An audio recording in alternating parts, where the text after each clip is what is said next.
Vamos agora com as operações com as frações, tá? A primeira operação que nós vamos ver juntos é a adição e subtração.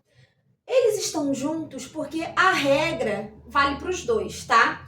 E a adição e a subtração de frações, ela tem dois casos, ok? Para ela ser calculada. O primeiro caso que nós vamos aqui ver é quando os denominadores são iguais. O que vai acontecer na adição e na subtração de frações quando os denominadores são iguais? A primeira coisa é repetir o meu denominador. Nesse primeiro exemplo aqui, o meu denominador é o 11, então eu vou repetir o 11. E depois é só fazer a minha soma de numeradores. 5 mais 1, 6. Acabou meu cálculo, só isso. Segundo exemplo aqui, o meu denominador é o 8. Então, como eles se repetem, então eu vou botar o 8 aqui.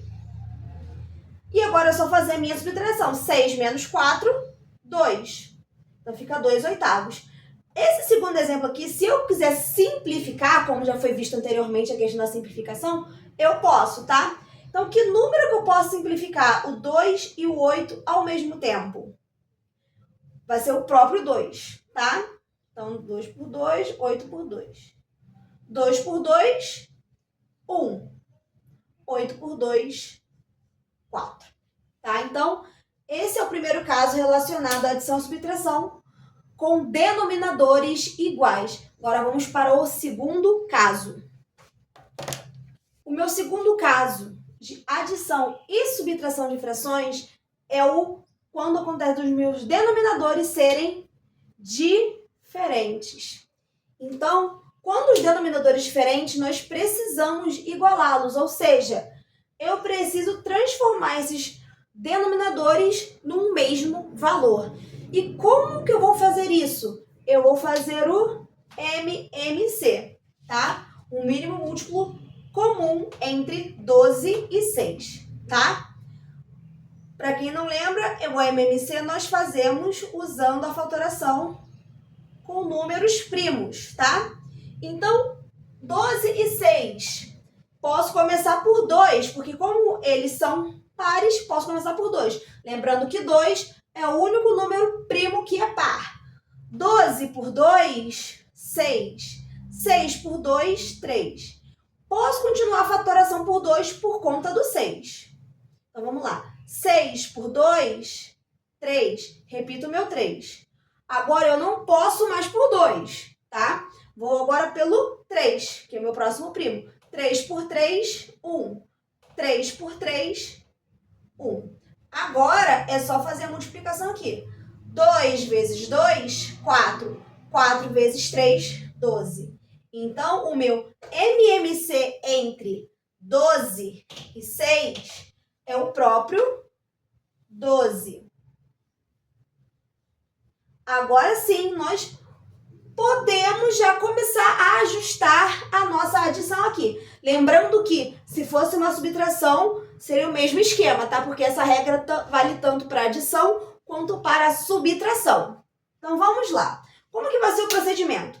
Esse denominador, ele vai trabalhar com essas duas frações, tá? Porque os nossos numeradores, eles vão sofrer uma pequena alteração também. Então, vamos lá. O que eu vou fazer aqui primeiro? Eu vou dividir o meu denominador pelo meu denominador da primeira fração. Tá? Vou dividir. 12 divididos por 12, 1. Guarda esse 1 aí. Agora, esse 1 da minha divisão, eu vou multiplicar por esse numerador. Então, vamos lá. 12 divididos por 12, 1. 1 vezes 4,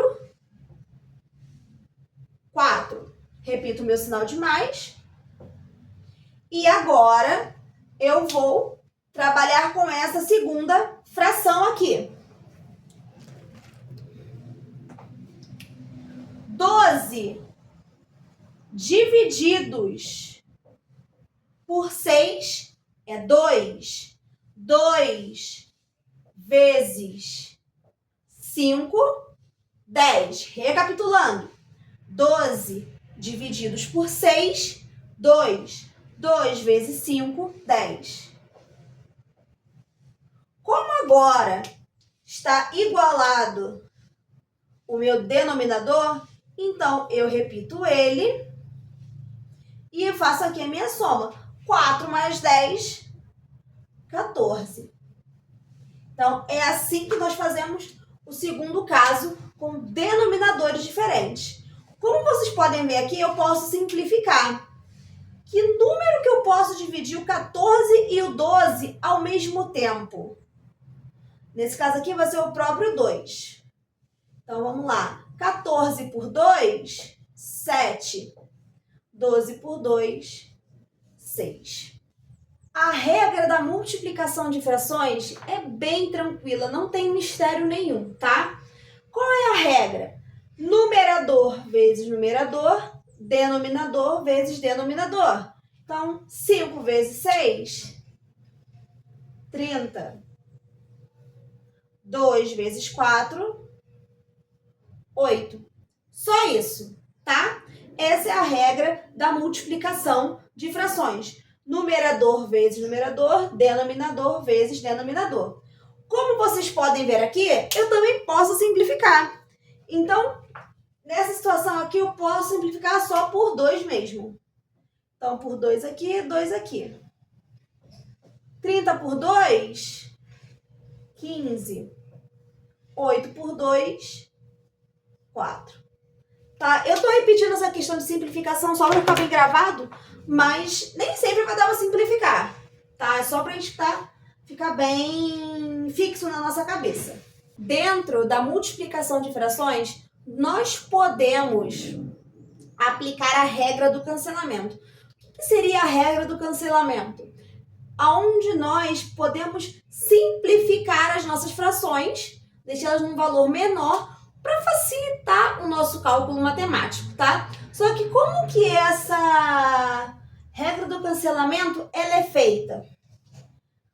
A gente pega o numerador da primeira fração para simplificar com o denominador da segunda fração, ok? Então fazemos um cruzamento entre elas, tá? Então é o numerador com o denominador da segunda fração e o numerador da segunda fração com o denominador da primeira fração. Então, vamos lá. Que número eu posso simplificar o 4 e o 8 ao mesmo tempo? Pode ser por 2? Pode. Mas se eu for usar o 2, eu vou ter que simplificar de novo. Então, a gente tem que pensar um número um pouquinho maior. E nessa situação aqui, eu posso simplificar pelo próprio 4. Então, eu vou dividir o 4 aqui e o 8 aqui por 4 também. Então, vamos começar a organizar as nossas frações. 4 divididos por 4, 1. 8 divididos por 4, 2. Agora, que número eu posso simplificar o 6 e o 3 ao mesmo tempo? Por 2 não dá, porque o 6 é par, mas o 3 não. Então, nesse caso, eu posso usar o próprio 3 para simplificar o 6 e o 3 ao mesmo tempo. Então, vamos lá. 6 divididos por 3, 2. 3 divididos por 3, 1. 1 vezes 1, 1. 2 vezes 2, 4. Então, utilizando a regra do cancelamento, nós reduzimos a nossa multiplicação ao máximo para chegar na nossa aqui fração reduzida, uma fração simplificada. Dependendo do exercício, vocês precisam estar sabendo o que é a regra do cancelamento, porque algum exercício pode pedir para vocês aplicarem a regra do cancelamento. Mas também, se não pedir, se vocês acharem que é bem mais prático, pode aplicar, não tem problema. O que vocês não podem esquecer é, numerador da primeira fração trabalha com o denominador da segunda fração. E o numerador da segunda fração trabalha com o denominador da primeira fração. Vamos trabalhar com a divisão de frações. É bem tranquila a divisão, não tem nenhum mistério. Só temos que saber aplicar a regra. Qual é a regra da divisão de frações? Vamos repetir a primeira fração, tá? Repetimos a primeira fração, que é 8 décimos. Vamos inverter a operação. Se aqui é uma divisão, qual é a operação inversa da divisão? É a multiplicação. E essa minha fração aqui também vai inverter. Ué, Jéssica, mas eu tô vendo só o 2 aqui. Sim, só que aqui embaixo, quando tem um número inteiro, aparentemente, tem sempre o 1, tá? Então, nós vamos inverter a fração, que é o meu denominador, vai virar numerador, e o que era numerador vira denominador. Ou seja, o meu 2 sobre 1 vai virar 1 meio. 8 vezes 1, 8. 10 vezes 2, 20, tá? Nesse caso também posso simplificar, mas vou deixar assim, só para vocês entenderem a regra da divisão de frações. Então, o último tópico das operações com frações é sobre potenciação e radiciação, tá? Não vou entrar em muitas delongas do que é uma potenciação e do que é uma radiciação, porque eu estou partindo do pressuposto de que vocês saibam esse conteúdo. Se vocês esqueceram como é que é o conteúdo, como que se aplica, dá uma revisada no que vocês já aprenderam para vocês conseguirem aplicar aqui com as frações. Mas uma coisa é certa, não tem diferença do cálculo com os números inteiros, ok? Então, assim, a potenciação e a radiciação, o cálculo não vai ser diferente daquilo que já foi aprendido, ok? A única diferença é que agora estamos trabalhando com frações, tá? Então, nós temos aqui 2 quartos elevado ao quadrado. O que significa? Que esse 2 quartos está sendo multiplicado 2 vezes, ou seja, 2 quartos vezes 2 quartos. 2 vezes 2, 4. 4 vezes 4, 16. Então, meu 2 quartos elevado ao quadrado é igual a 4 16avos. 1 meio elevado ao cubo. O que eu estou dizendo aqui? Que o meu 1 meio está sendo multiplicado 3 vezes. Então, ficaria 1 meio vezes 1 meio vezes 1 meio. 1 vezes 1, 1. Vezes 1, 1. 2 vezes 2, 4. Vezes 2, 8. Então, meu 1 meio elevado ao cubo é igual a 1 oitavo. Eu preciso fazer isso aqui tudo, professora? Não, eu só fiz para vocês terem uma noção. Se vocês já quiserem fazer o cálculo direto de cabeça, não tem problema, tá?